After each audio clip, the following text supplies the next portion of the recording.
কবর খুব একাকিত্বের জীবন।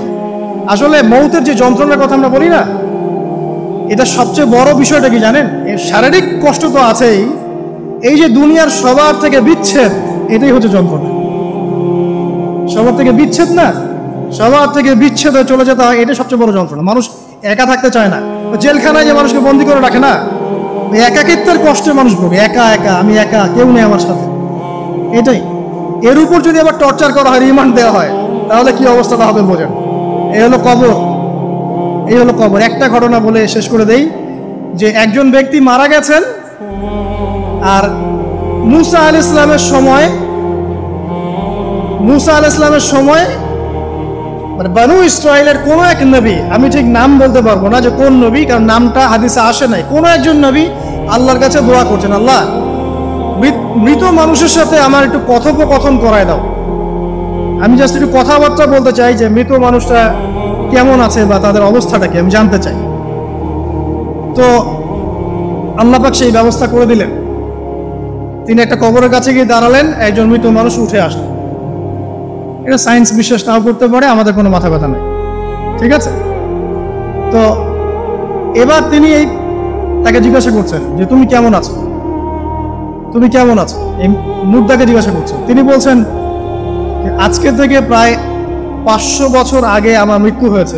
এই ব্যক্তি বলছে আজকে থেকে প্রায় 500 বছর আগে আমার মৃত্যু হয়েছে, এখন পর্যন্ত আমার গা থেকে, আমার আত্মা থেকে মৌতের যন্ত্রণা দূর হয় নাই। লা ইলাহা ইল্লাল্লাহ। তো এই হচ্ছে অবস্থা। আমরা ব্যক্তিগত চিন্তাটা আগে করি, নিজের ফিকির, নিজের কবরের ফিকির, নিজের এলেম, নিজের আমল, নিজের পরিবার, নিজের রিজিক। যাদের জন্য হারামে যাচ্ছেন, কেউ সাথে যাবে না, কেউ সাথে যাবে না, না আপনার গার্লফ্রেন্ড, না আপনার বউ বাচ্চা, কিচ্ছু না। এগুলো তো শুধু মায়ার বাঁধন, মায়ার বাঁধন না, মায়ার বাঁধন। যদি এগুলো নিয়ামত হয় আলহামদুলিল্লাহ, যদি এগুলো দুনিয়াতে আপনার ফিতনা সৃষ্টি করে, আপনি আসহাবুল কাহফ হয়ে যান। কথা বুঝতে পারছেন না?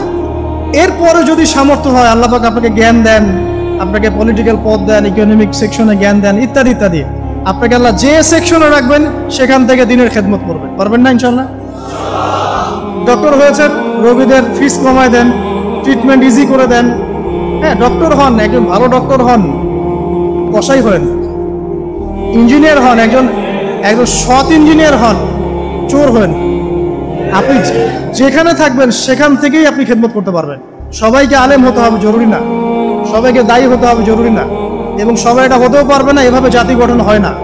আগে বলছি, বিভিন্ন সেকশনে মানুষ আমাদের লাগবে, এবং প্রত্যেকটা সেকশনেই তাওহীদপন্থী ইমানদার মানুষ লাগবে।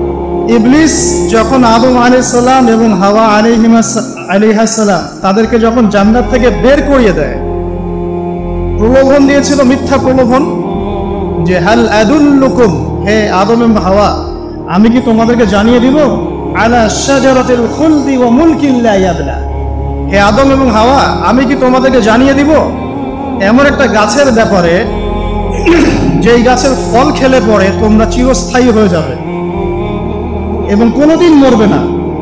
এই যে চিরস্থায়িত্বের টোপ আর অমরত্বের টোপ, এই দুইটা টোপ দিয়ে আমাদের পিতা মাতাকে ইবলিস জান্নাত থেকে বের করে দিয়েছে। এখন পৃথিবীতে যত মানুষ পথভ্রষ্ট হচ্ছি আমরা, আমাদের এই দুইটা খাসলতের কারণে। আমরা অমরত্ব আশা করছি, আমাদের চলাফেরা দেখলে মনে হয় আমরা মরবো না, পরকালীন কনসেপ্ট বাদ।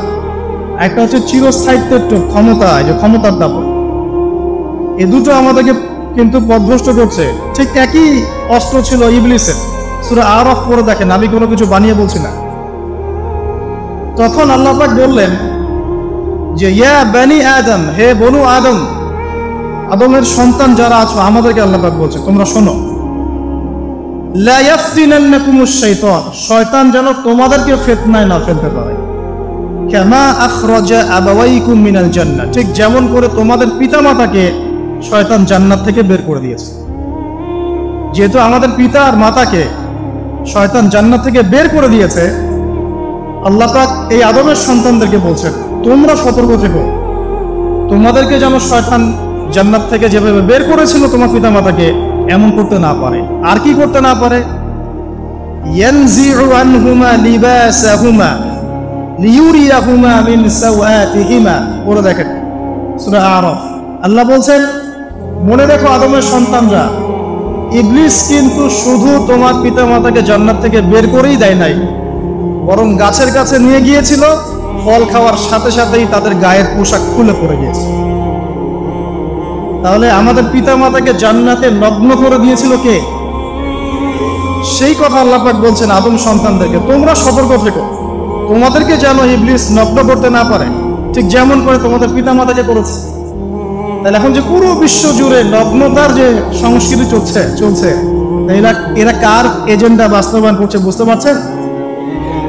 কোরআন পড়েন, পৃথিবীতে যত সভ্যতা চলে গেছে, ব্যাবিলনের সভ্যতা, চাইনিজদের সভ্যতা, তারপরে যে আমাদের মাও সেতুং, ইতালির মুসোলিনি, এদিকে জ্যাপল সার্তে, এদিকে আপনার ফিডেল ক্যাস্ট্রোর কথা বলেন, ওই পশ্চিমা সভ্যতা বাদ দিয়ে যত বড় বড় সভ্যতা রিনাউন, সবার পোশাক ছিল শালীন। আমি চ্যালেঞ্জ করলাম, খুঁজে দেখেন চাইনিজদের পোশাক দেখেন, আগেকার পোশাক, 1000 বছর আগের পোশাক, শালীন পোশাক। তারা কিন্তু মুসলিম ছিলেন না।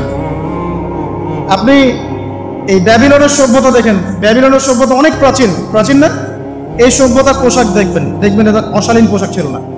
এমনকি আইয়ামে জাহিলিয়াত যেটা আমরা বলি, নবী সাল্লাল্লাহু আলাইহি ওয়াসাল্লাম যখন জন্ম নেননি তার আগের সময় কোনো, ওই সময়ে যে মানুষ জেনা করত, মেয়েকে যে কন্যা সন্তানকে জীবিত দাফন করত, তারপরেও ওদের পোশাক শালীন ছিল। হঠাৎ করে বিশ্বে একটা সভ্যতা আসলো পশ্চিম থেকে, তারা বললো যে পোশাক শর্ট হতে হতে হতে হতে এক পর্যায়ে বিকিনি পরে করা শুরু, এবং এখন ওরা সারা বিশ্বে ওটা ছড়িয়ে দিচ্ছে, আমরা সবাই ওটাকে গ্রহণ করছি। আমরা বলছি 1000 বছরের সময়।